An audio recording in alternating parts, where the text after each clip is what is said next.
Respected teachers and my dear friends, a very great morning to all of you.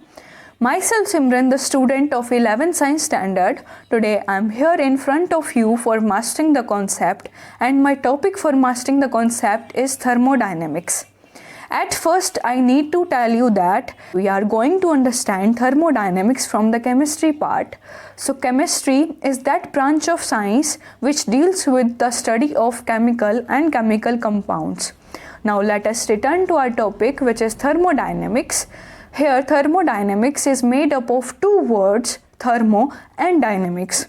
Thermo means heat and dynamics means motion. So thermodynamics as a whole is that branch of science which deals with the study of energy and its interaction between system and surrounding.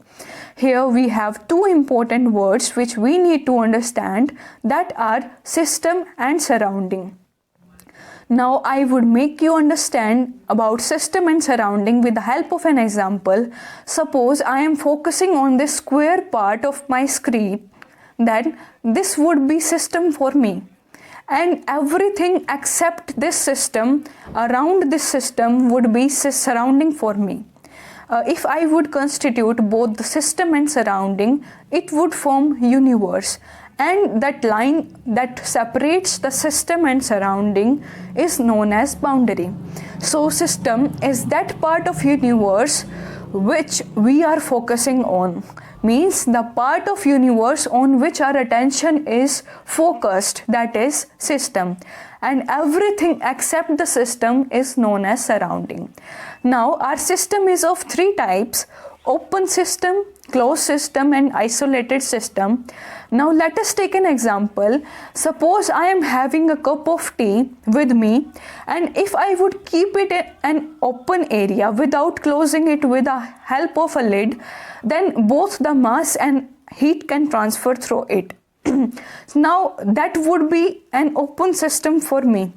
Now if I would close it with the help of a lid, then no mass can exchange from it, only heat can transfer through it. Then it would be a closed system for me.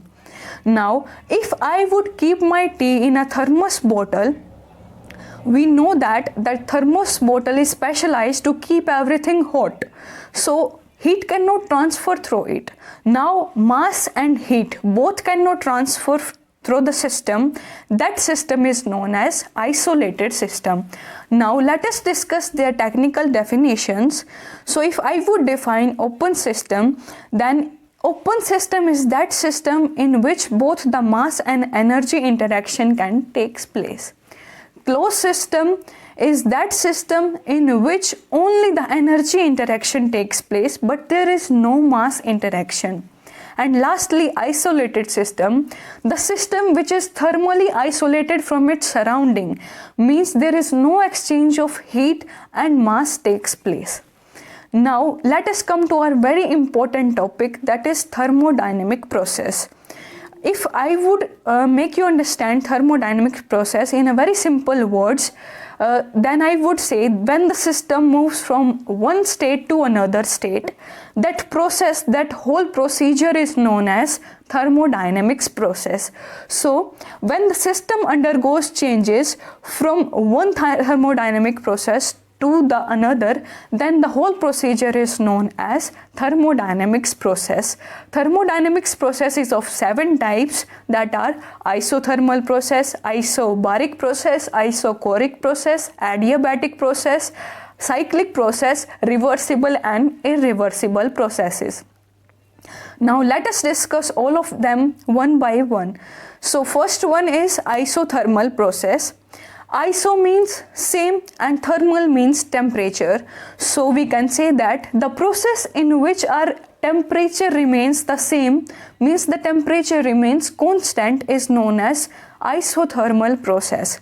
If we would like to draw a graph of this process, then it would be similar to the graph of Boyle's law.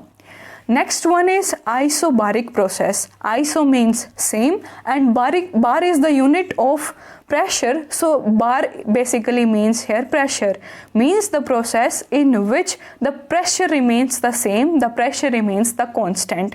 So here we can see through the graph that the pressure is constant at every interval of time, but the volume is changing. Next one is isochoric process. Iso means same and choric means volume, means the process in which our volume remains the constant is known as isochoric process. Through its graph we can understand that pressure is changing from time to time, but volume is constant at every point. Next topic is adiabatic process. Adiabatic for me, if I would try to define it, then I would say if we take a piston cylinder arrangement and if we keep some hot liquid inside it, and we would say that the walls are isolated from its surrounding, or the walls are completely insulated, means the heat cannot exchange from the walls, then the process would be adiabatic. Means an adiabatic process is defined as that process in which no heat transfer can take place. Next one is cyclic process. Cyclic process in simple language is that process in which the initial and final position is same, means the whole procedure takes place at a same point, means a process takes place but it returns to its the same position at the same point, then the process would be cyclic. The process in which the initial and final state is same is known as cyclic process. You can also understand it with that graph represented side by side. Next topic is reversible process. So reversible process for me is that process that can be reversed, means there is some initial state, then the process goes to final state, and we can revert this whole procedure by following the same steps, then the process would be reversible process. So a reversible process can be defined as in which the system and surrounding can be returned to its original condition from initial state to final state again. Lastly is irreversible process, means that cannot be reverted, means the system and surrounding does not come back to its original position by following the same steps. Now if I would make you understand both the reversible and irreversible processes with the help of an example, suppose I am having two bags full of sand, and if I would make a very small hole in one of the bag that only a single particle of the sand can pass through it, then that process would be known as reversible, because only single particle of the sand is passing out of that bag in a very short interval of time, and it would take a very infinite amount of time to take that process for that process to happen. Now for similar bag, if I would make a very big hole in that bag, then the sand would come out in a very short interval of time. So that process would be irreversible for us. How? Because if we would try to revert this process, that process initially took a very short interval of time, but if we would try to revert it, then that would be not possible for us because it would take infinite time. So the bag in which it had a very small hole, that process would be known as reversible, and the bag which had a very big hole, that would be known as irreversible process for us. So these were all the terms and definition regarding thermodynamics. I hope you have loved the session. So thank you and have a nice day.